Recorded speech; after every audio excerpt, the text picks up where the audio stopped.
بے وسیده زړه مې روان دی، ګونګ ولاړ یم کابلي جانان روان دی. زلتا شم صدقه جلال آبادا تا تخپل جسد سپارلې باچاهان دی. پاکستان کې په لا قانونه توګه د میشتو افغان کډوالو د وتلو لپاره ورکړی شوی مهلت نن په 11 اکتوبر سرته رسي.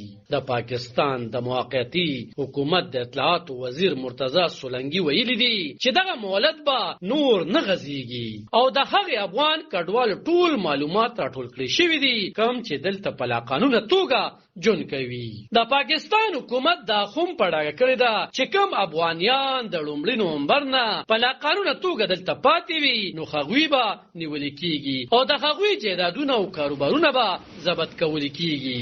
13 ورځ د وزیر اعظم انورالحق کاکړ په مشرۍ کې د کابینې غونډه شوې ده او په هغه کې د دغه افغان کډوالو د وستلو لپاره د پلان منزوري شوې ده او د هغه پلان تر مهې لومړی پړاو کې به هغه افغانیان وستل کیږي کوم سره چې قانوني اسناد نه وي. په دویم پړاو کې به په لا قانونه توګه جوړ کړی شوی پاکستانی شناختی کارډونه لرونکي او په دریم کې به د پی او آر کارډ لرونکي وستل کیږي.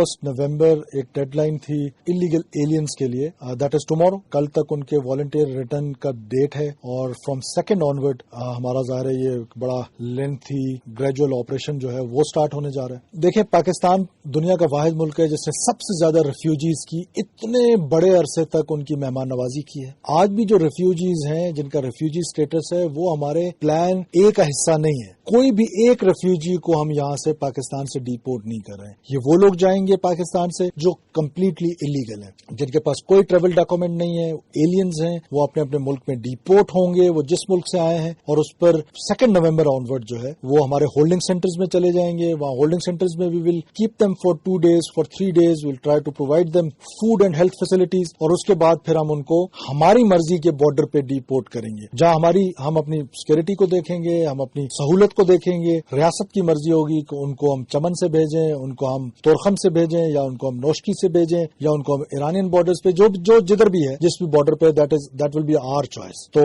मेरी एक बार फिर तो जो वॉलंटियर रिटर्न कर रहे हैं उनको ज्यादा हम इनकरेज कर रहे हैं. په دې رستو کې د بشري حقوقو کمیشن د افغانیان په وستلو د اندېښنو څرګندونه کړې ده او ویلي دي چې دې عمل سره به په پاکستان کې په قانوني توګه میش 14 لک افغانیان هم اغیزمن شي. خو بل خو حکومت وایي کوچري څوک د دې رستو په قانوني توګه یا د ویزې او پاسپورت د لارې پاکستان ته راتلل غواړي نو هغوی راتلی شي. علب خان شیرپو دلبر نیوز 400